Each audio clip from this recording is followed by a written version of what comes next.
وإذا لهم مكر في آياتنا قل الله أسرع مكرا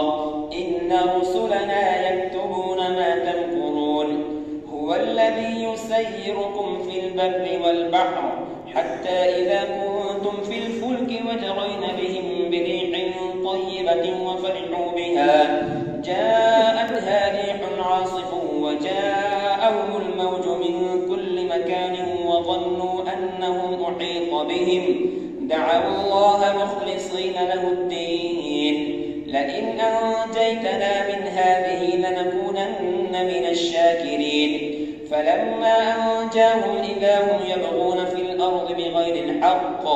يا أيها الناس إنما بغيكم على أنفسكم متاع الحياة الدنيا ثم إلينا مرجعكم فننبئكم بما كنتم